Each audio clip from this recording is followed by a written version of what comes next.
Let me welcome you here this evening. I'm Stan Altman, Dean of the School of Public Affairs. So I'm delighted to have you all here this evening. This is really a special program that we at the School of Public Affairs have primarily developed for you. There are several objectives that we've had in doing Public Affairs Week. One is to get you exposed to some of the critical thinking and issues that really confront the field of public affairs that you are here getting your master's degree, and in fact a field that you expect to spend some time and energy in your professional career. And two is to get you a better opportunity to mingle with other students who you might normally get to see because of the busyness of your own personal schedule. So please take advantage of the night and take advantage of some of the other talks that are going to go on during this week. This is a unique opportunity, and we hope that you really take to get the most information out of it and to get to meet other people who are also in the School of Public Affairs. The program tonight, I think, is really quite timely. There's probably no more timely discussion than the whole question of financing and debt that confronts the United States and the world at large. And it's my pleasure to introduce the moderator of the program, who's a distinguished member of our faculty, Dr. Dalia Remler, who is one of our health economists and who will, in fact, moderate tonight's panel and introduce our speaker. Dalia.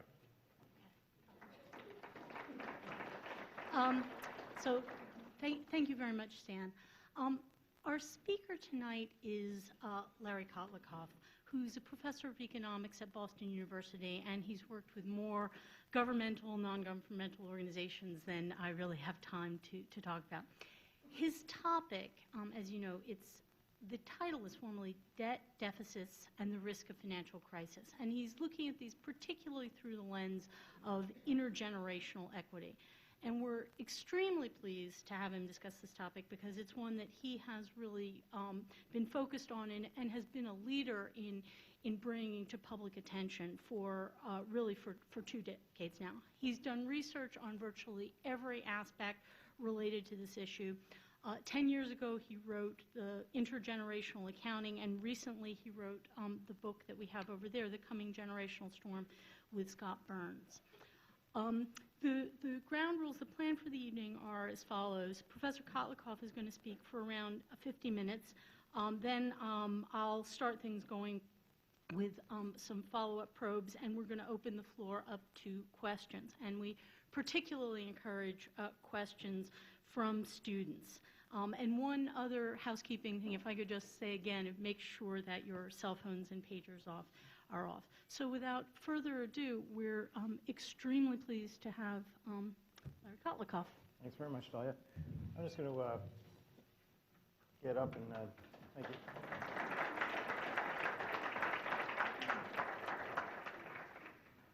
This way I can make sure that nobody can fall asleep. I can come right up to you. It's a great pleasure to be here. It's my first time to Baruch College, and I was thinking about the topic that I'm going to talk to you about this evening and the fact that Bernard Baruch was presumably involved with the discussions about the establishment of the Social Security Social Security system when in the administration of President Franklin Roosevelt. At the time, the idea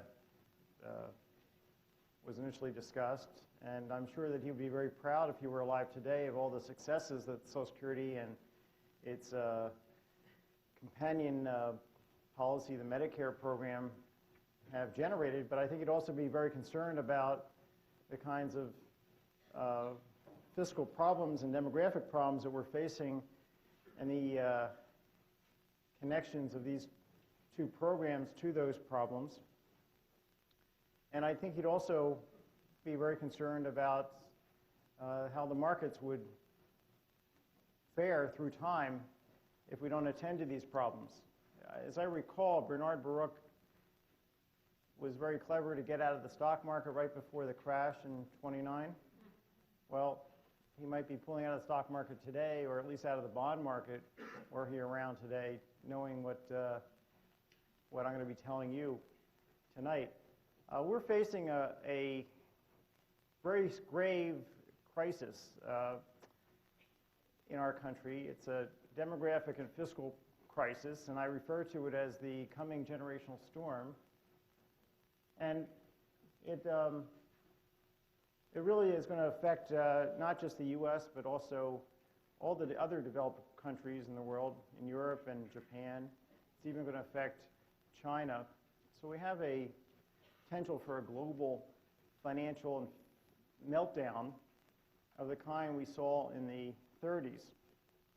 So it is, I think, very fitting to be talking about these issues here at Baruch College. So here's the demographic facts of life that we're facing. There's 77 million baby boomers. I'm a baby boomer. I'm 54. The oldest baby boomer today is 59. The youngest is 41. So right away, you realize that we're getting pretty close to retirement, and we're beyond our childbearing ages pretty much. The oldest boomers are about 3 years away from collecting early Social Security retirement benefits if they decide to do that, and they're 6 years away from collecting Medicare benefits. In 2030, we're going to have twice the number of old people that we have today, and only 18% more workers. The reason for all this is that my parents, the boomers' parents, had a lot of kids, but we boomers didn't have a lot of kids, so that this decline in the fertility rate, the baby bust that followed the baby boom, has led to this big cohort of boomers who are now going to be older, and there's not a lot of younger people coming beyond them. But this aging of our society is not a temporary phenomenon. It's really a permanent one in terms of our projections. Certainly through the end of this century, we project the country to get ever older. So in 2030, we're going to be older as a country than Florida is today. The entire country is going to be significantly older than current day Florida. So I'm sure a lot of you have gone on spring break down to Florida, and you know there's lots of older people there. Well, imagine the entire country looking like Florida, older than Florida. Well, now fast forward to 2050, where we're going to have let me just tell you this about the ratio of workers per oldster. In 1950, we had 16 workers per retiree. Today, we've got roughly 4. In 2030, we're going to have 2. So right away, you see that there's this tension associated with the demographics and the fiscal policy, because we know that the workers are paying the Social Security and Medicare and also a lot of the Medicaid benefits for old people. And so if you have 16 workers to pay these benefits for each old person, it's different than if you have 2. And so that's where we're heading in by 2030. But by 2050, we'll go to the next slide, we're going to be older still. In 2050, we're going to have enough people 85 and older, what we call the very old, to fill up all of Los Angeles, New York City, and Chicago. And we're going to have enough centenarians, people 100 and older, to fill up Washington, D.C.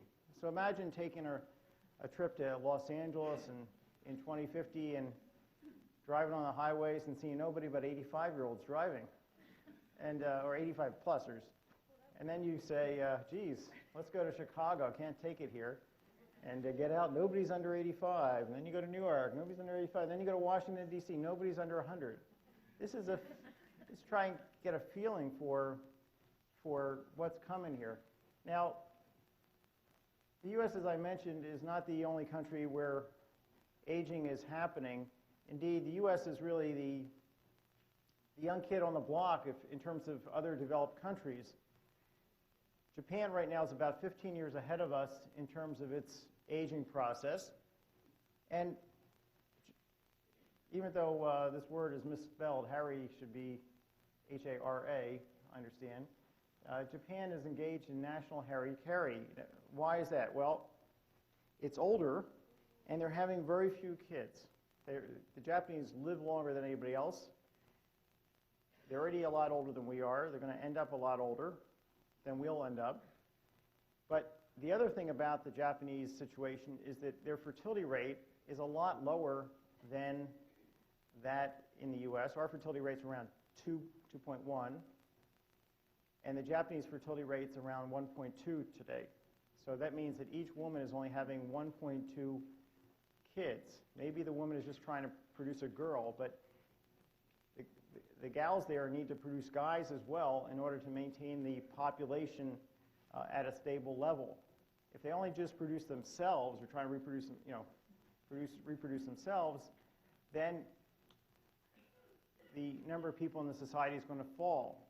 And that's what's projected actually in Japan, even though the demographers in the government there are making pretty optimistic assumptions about fertility rates turning around. They still project that the Japanese population in absolute terms will be half of what it is today at the end of the century. So the Japanese population is projected to decline in half. That's what I mean by national hara-kiri.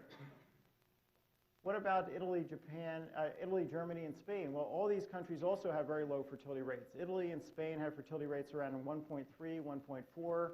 The German rate might be around 1.5.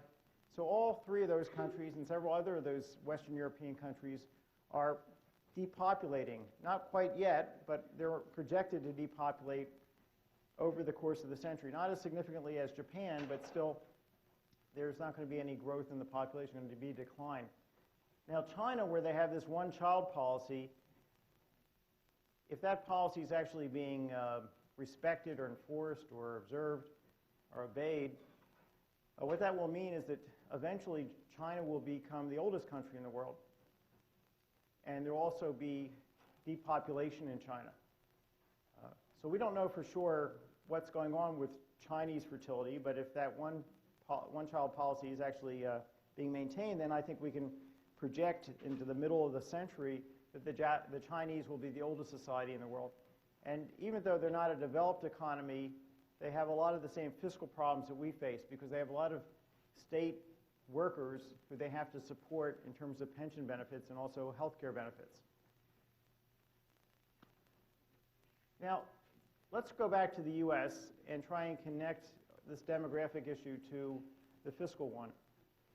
Paying for old people turns out to be pretty expensive. Right now,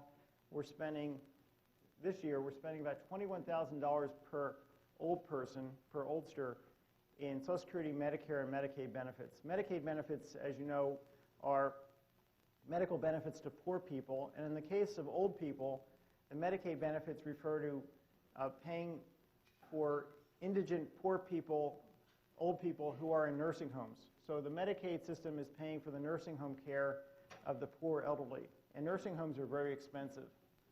So we've got $21,000 per head. Together, Medicare and Medicaid spending come to about $600 billion these days.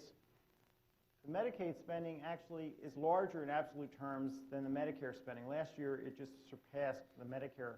So these numbers, these programs are about the same size, but Medicaid's just slightly larger.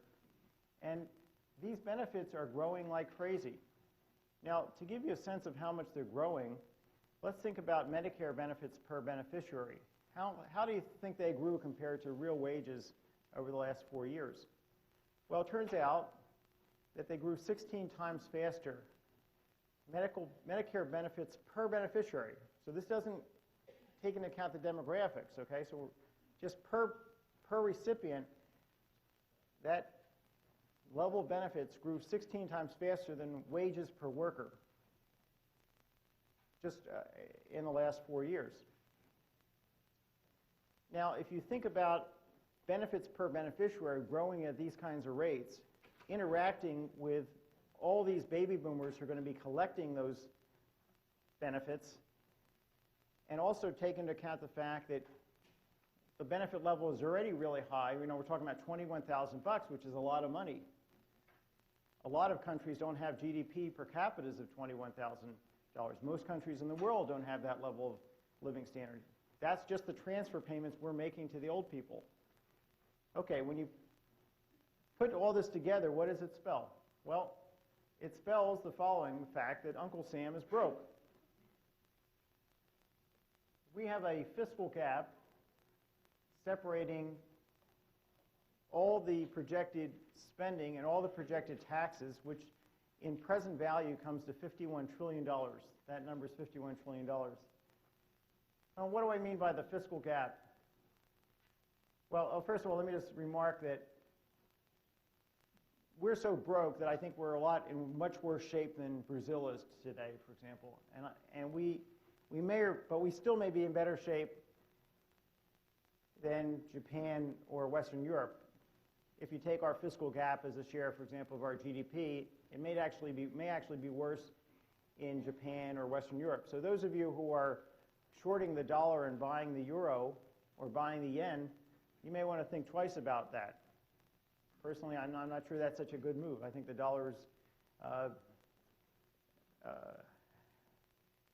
think the dollar is probably undervalued compared to those currencies today.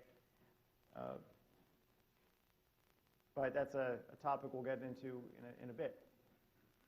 So what is, again, this fiscal gap? Well, it's the difference between all the expenditures the country's projected to make from now till infinity, minus all the receipts that we're projected to get in, all the tax receipts from now to infinity. And we measure these in a present value. Now, what does this mean exactly, present value? It means the value in the present.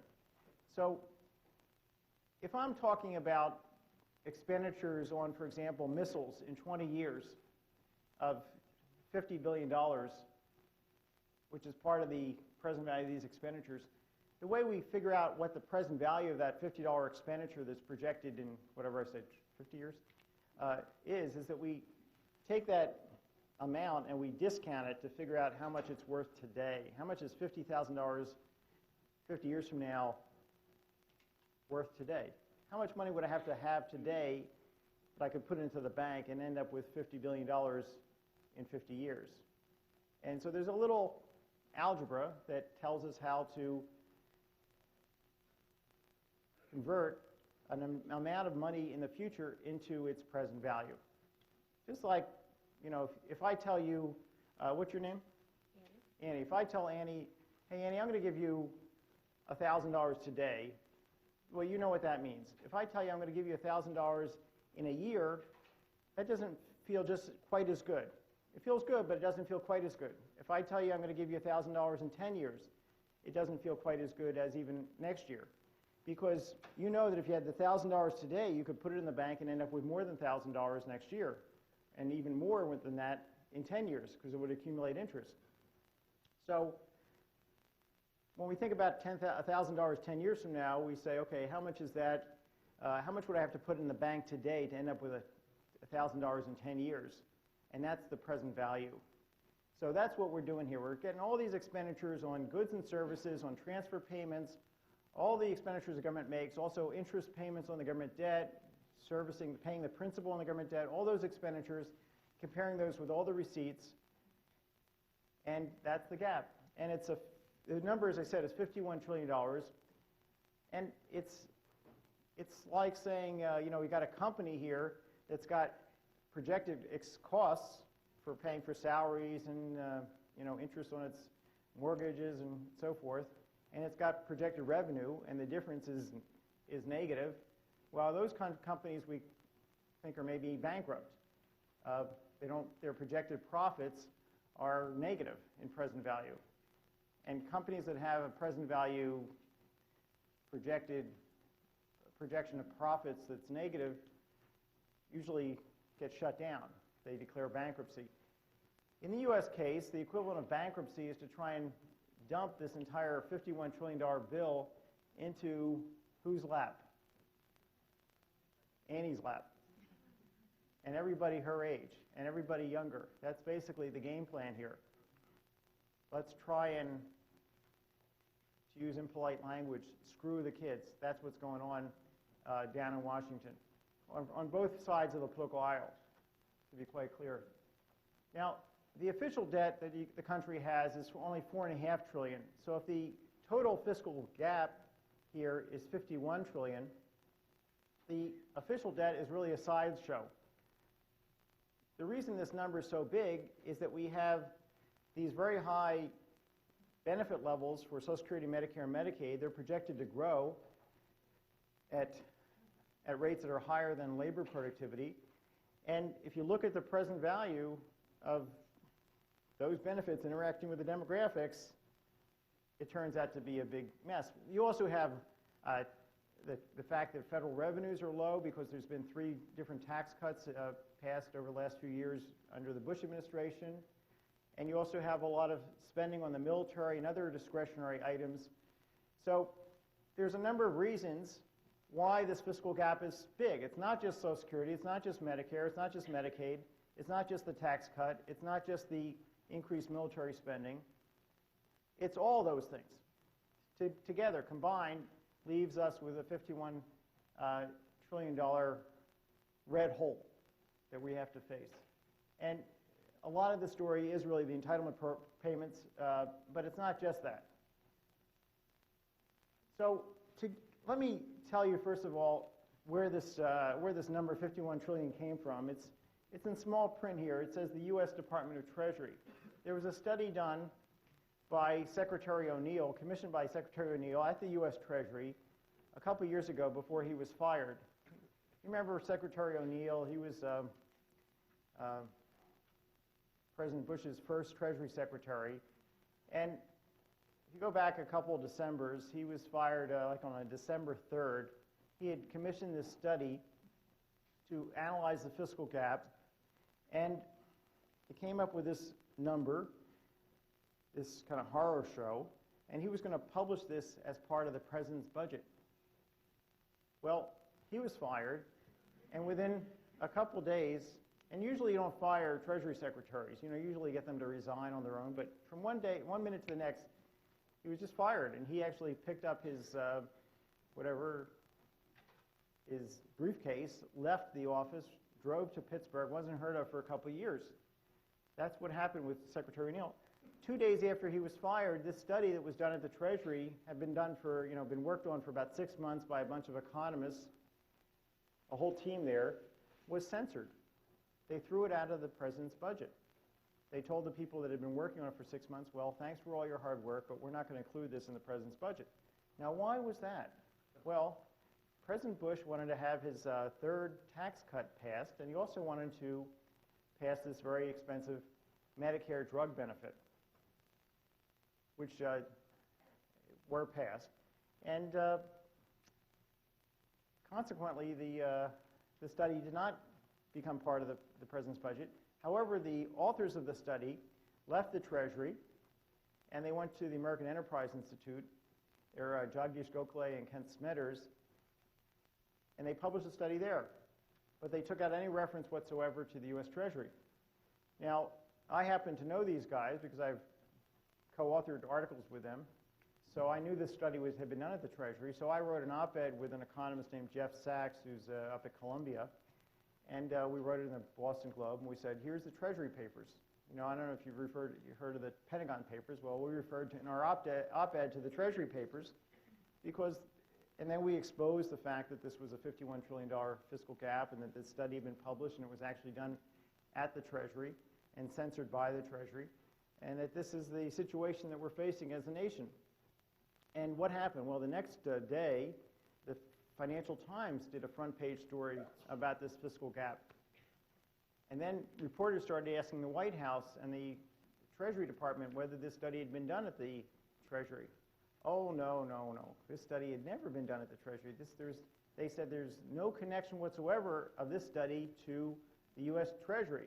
And the president's press spokesman said this is the craziest thing he'd ever heard. But in fact, it was done at the Treasury, and in the book that Ron Susskind writes about Secretary O'Neill, there's a discussion of this study and the fact that O'Neill commissioned it, and that Alan Greenspan was in on the study as well, and also very interested in looking at the results. So we have a problem with the truth in this country. The politicians don't want us to learn the truth. Both sides, as I said, both the Republicans and the Democrats have played a role here in getting us to this mess. And the reason they've done that is that they just have tried to stay in power or get power. Their whole raison d'etre seems to be to get power, not to necessarily do anything decent once they're in office or useful once they're in office. How many can think of what President Clinton did usefully in office. I mean, he was in for 8 years.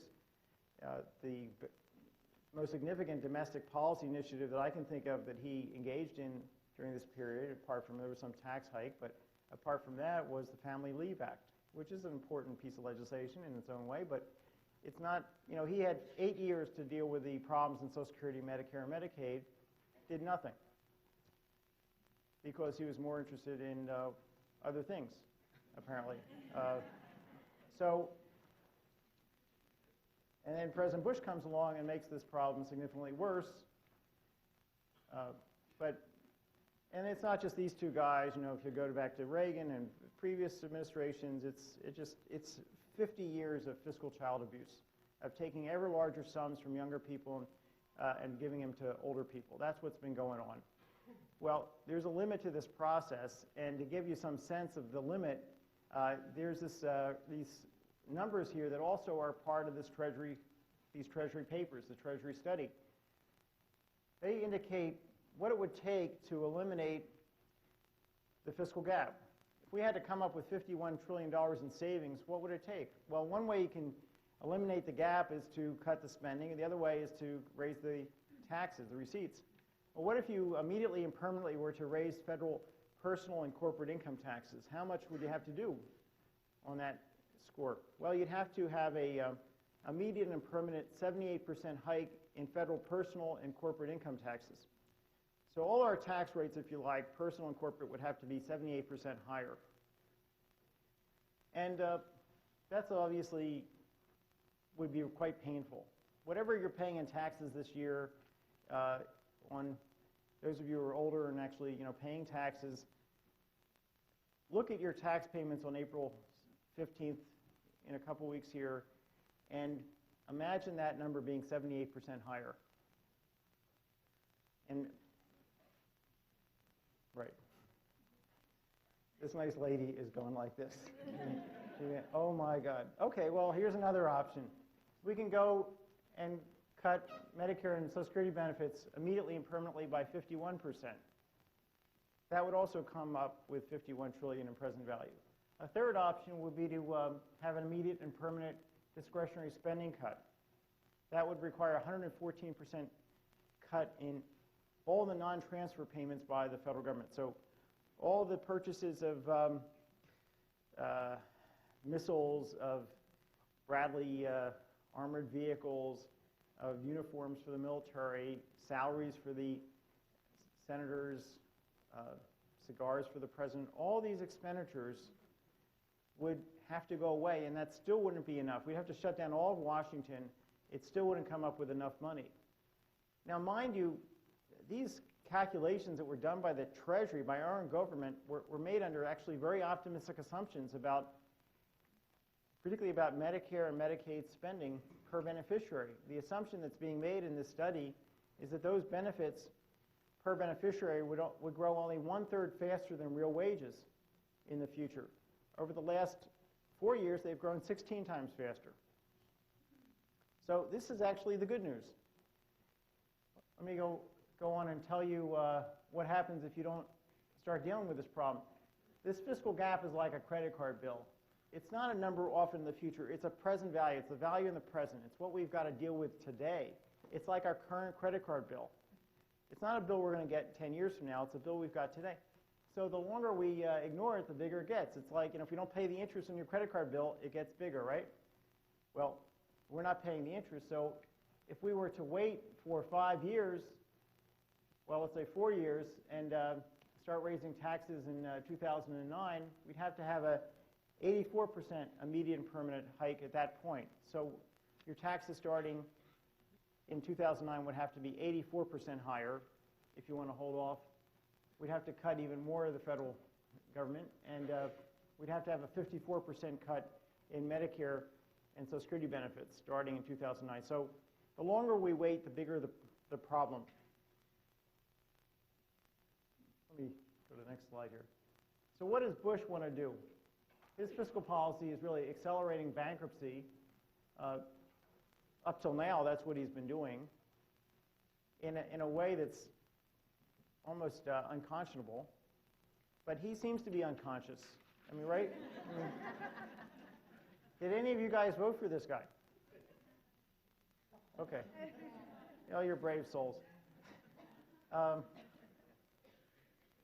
many voted for Kerry? Well, I got news. Kerry wasn't going to fix it either. He was going to make, he looked at all these problems and he ignored them completely in the entire campaign. Social Security, not a problem. Medicare, not a problem. Medicaid, not a problem.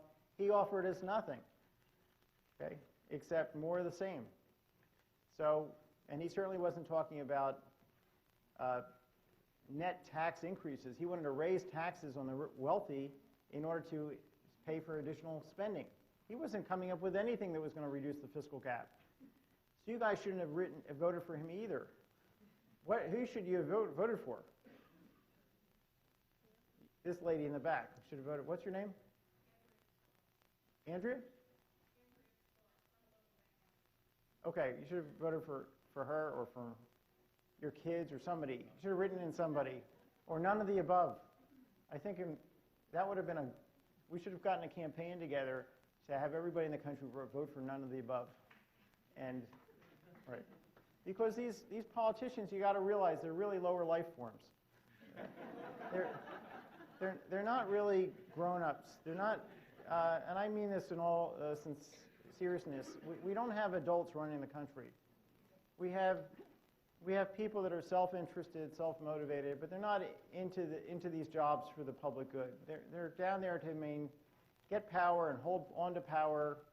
They're there for the perks and whatever it does for their egos, but it's not really to actually accomplish anything. Because we just don't have any statesmen down there, with a couple exceptions, Lieberman and McCain. But you know, the exceptions, the statesmen you can count on one hand down there in Washington. So that's the unfortunate situation. What does Bush want to do? Well,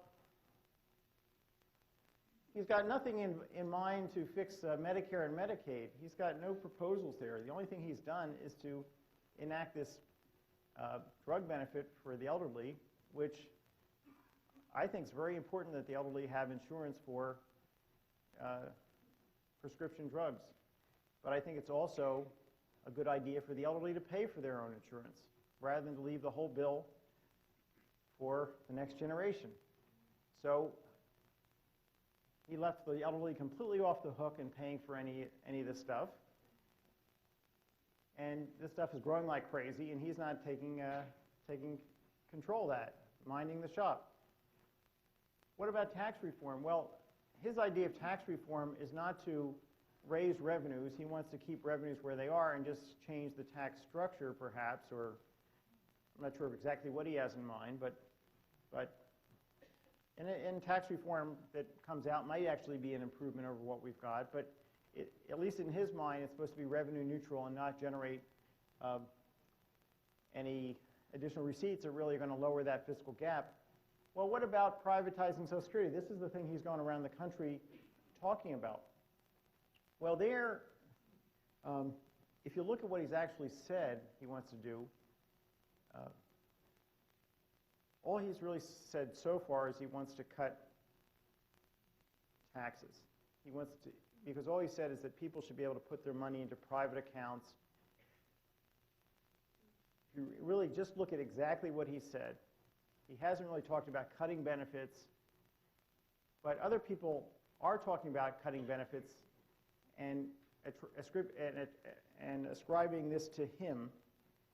And maybe that's fair, because there's this presidential commission that developed 3 different proposals, and most people think that the middle proposal is ultimately the Bush proposal. But he hasn't actually come out and formally said that this is my plan. Well, all he's said so far is let's cut taxes. Let's let people take their taxes and not pay their taxes and put them into private accounts. And that just makes the fiscal gap bigger. So now we don't have $51 trillion, we've got an even bigger problem. So that right there is, what's a good word for this? Piracy, mindless. Yeah, this is just nuts. But let's suppose that what he's really talking about is the middle plan of these 3 commission plans. What does that involve? Well, that involves something that actually would lower the fiscal gap. But what it does is really to dump that part of the fiscal gap that might be ascribed to Social Security, it dumps that into the laps of the kids. It says, you kids are going to have to pay, you younger people, and even younger people than you, are going to have to deal with this problem. He starts his whole conversation out about Social Security by saying to young people, you know, you have a problem with Social Security. Social Security is not going to be there for you because of the demographics. And he starts out the whole conversation saying, like it's the kids' problem. And therefore, you know, how do you start out the conversation that way when it's actually not the kids' problem, when it's actually the old people's problem? Is they made the problem. Why is it the kids' problem? That's an immoral way to really start the conversation. But this is what the politicians want to do. They really want to take this $51 trillion and dump it into your lap. And what that would involve would be a doubling of your taxes, net of your transfers, as a share of your labor earnings over your lifetime. So your lifetime net tax rate would be roughly twice what my generation has been facing and is facing. So that's not really feasible, economically speaking, and it's immoral, philosophically speaking. But this is really what the president has in mind. And you look at the details of the Plan 2, and you see this. Because what does it involve? It involves, if you take it literally, and if you assume it would be enacted that way, what it involves is switching from wage to price indexation, which would cut, it's Anne's? Annie's benefits dramatically. So the first thing about this proposal is it would dramatically cut your Social Security benefits when you start to collect them in old age.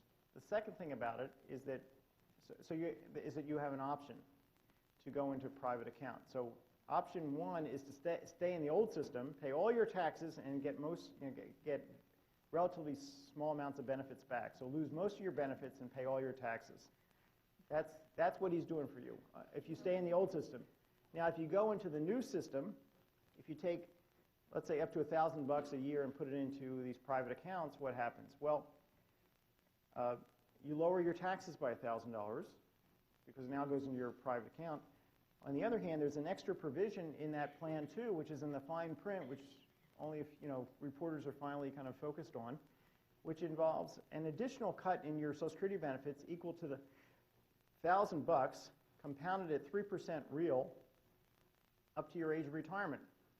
So you get hit by two benefit cuts, one associated with a switch from wage to price indexing, which is a technical thing, but it's very significant. And then if you go into these individual accounts, you lose additional benefits. And it turns out that the present value loss of those additional benefits is bigger than the tax savings. So going into these individual accounts actually makes you worse off. So one option is you stay in the old system, pay all your taxes, and lose most of your benefits. The other is you get screwed even worse. That's what the president wants to do to help young people. That's not what he really wants to do. Is he doesn't like Social Security. He does like Wall Street, and he wants to help Wall Street because this money that you put in your private account, if you were foolish enough to do that, would get invested by these wizards here down in Wall Street, 3/4 of whom underperform the market on an annual basis. You pay a lot of fees, and then, of course, when you hit retirement, you'd have the privilege of taking your money out and going to buy an annuity and pay the insurance industry like AIG and other lovely companies some more fees. So this is not really a way to help the next generation or to be adult and responsible about the problem that we're facing here. So what I refer to this as kind of eating our young. Now, a lot of people, a lot of Democrats in particular, think that these problems are going to solve themselves. If you read Paul Krugman, for example, probably a lot of you do that. It's not a good idea to do that anymore. Well, if you do it, you got to realize that this guy is no longer an economist. This guy is a politician or a hatchet man, actually, for the Democrats, as far as I can tell. I mean, here he's going after Joe Lieberman in the New York Times. The guy, the guy, he's castigating Joe Lieberman, Senator Lieberman, for admitting publicly that Social Security's got a problem. and then we have to address it. And then the guy, he gets, worked over by Krugman in the New York Times. Anyway, a lot of people think immigration is going to be a way out. Not the case, because immigrants are basically more expensive, they cost as much as they're going to make us. Then we've got increased fertility. What about that? Well, it's really too late for the boomers to have a lot more kids at this point, and there's no sign that that's going to turn around, and it takes time for those newborns to actually get into the workforce. Then we've got capital deepening, the idea that the economy is going to have a lot of wealth because we're going to have a lot of old people, and those are going to be claims to capital. We're going to have a lot of capital relative to labor, and therefore wages are going to be really high. Well, if you actually study this carefully in a simulation framework where you can really see everything that's going on, you actually get the opposite showing up, that we're going to actually have a capital shortage, because as we go through this transition, tax rates are going to have to rise so dramatically, payroll taxes and other taxes, that the amount of that people can save in the form of capital and bring into old age is going to be reduced, because so much of their money is going to go out the window to pay benefits to old people. So that doesn't seem to be a solution. Technological change, again, that's connected to our capital formation, and I don't see that that's really a solution either. A lot of our benefits are really indexed to the level of our real wages, the level of our technology. If our technology improves and real wages go up, Social Security benefits are, under our current system, automatically wage indexed, so that they're going to go up as well. And Medicare and Medicaid benefits are implicitly indexed to real wages. So again, that doesn't seem to be a way out of this. Delayed retirement also doesn't buy you very much. Help from employers. Well, employers are getting out of the helping business. And how about mom and dad? Well, they're down in Florida spending their kids' inheritances. That's what their bumper stickers say. If you go down to Florida and you look at the bumper stickers, or Arizona, Phoenix, you'll see these bumper stickers that say exactly that. So the parents are kind of bailed out of this. Now, let's get to kind of the topic here of today's talk, which is the financial meltdown that we're facing. There are some solutions which I'm going to talk to you that we should and can engage in that would actually save the day. But I don't think they're politically feasible, because they would actually require grown-ups to make those decisions. And we don't have grown-ups down in Washington. So what's going to happen? Well, countries that can't raise their taxes or cut their spending, what do? They print money. And this practice of printing money goes back to Diocletian, Emperor Diocletian in the Roman Empire. Emperor goes back to the year 300. And probably there were inflations even before that were caused by the printing of money. But I'm not knowledgeable about hyperinflations that arose before Diocletian. But certainly, Diocletian kicked off a fantastic hyperinflation, one of the greatest hyperinflations of all time, by minting lots and lots of coins with increasingly smaller and smaller amounts of silver in them. And the prices were rising at these incredible rates, and he actually imposed price controls back in the year roughly 300. And he had these long lists on, I guess, parchment of, what prices could be set at. And if you went above that, you probably were crucified or something like that, the Romans did for people back then. So we've had, in the last century alone, 20 hyperinflations. And these countries didn't generate hyperinflation just for the heck of it. The governments in those countries printed money because they were no longer able to raise taxes. They couldn't cut spending politically, and they couldn't borrow anymore because interest rates were sky high. So they just did the easy thing, which is to print money. And that can happen here. We're not immune to that, and it will happen here unless we get our fiscal house in order. And the reason that what happens when you print money is that you try and have the prices rise more rapidly than the spending, so that the real spending declines. So if your spending is not indexed or indexed to fully adjust for the rate of increase of the prices, then you can actually cut real spending in that manner. So that's really the way in which inflation is used to eliminate the fiscal gap. by cutting real spending. Now, the Russians were very successful doing this. They ran a hyperinflation in the late 90s, and they cut real wages of government workers and real pension benefits dramatically, to the point where old people in Russia are living on $80 a month. And of course, you can't really live on $80 a month. You're more or less, you're starving. Trying to live on $80 a month here in New York, would be pretty tough. So you can get a little garden plot and try and grow your own vegetables, but basically you get sick and you die. And that's what's going on in Russia today. Older people dying young, relatively young compared to what was the case in the past. Life expectancy is actually declining in Russia. So what the Russians have done is to say, well, look, you know what? We can't afford what we've had. We can't afford all these obligations. We're just going to kill off a set of old people. In this country, that wouldn't really work. I'm not saying the Russians are intentionally trying to kill off their old people, but economically speaking, they're really having imposed a major hurt to the oldsters there. In our country, I'm not advocating that, but even if anybody suggested it, the ARP would be probably planting bombs in their car the next day. It's just not politically feasible to dramatically cut the well-being of the elderly. But it may be feasible to reduce the rate of growth of their well-being through time. I'll talk to you about that in a second. But unless we get control of these programs, we're going to have to be printing money like crazy, and we're going to, I think we may well be in worse shape than Argentina right now in terms of our fiscal position. And what I say here at the bottom is think about Brazilian interest rates. Everybody thinks Brazil's in bad shape, fiscally speaking, and that they're going to have to print money to deal with their problems. And they have, as a consequence, interest rates of around 20%, and inflation is now at 10%. So the difference between the nominal interest rate and the inflation rate is a 10% real interest rate. Our real interest rates are roughly around 0 now, 1%. So if our interest rates were to shoot up to 20% tomorrow, or even 10% tomorrow, that would be a major blow to the U.S. economy. It would put the economy into a significant recession, if not a depression. So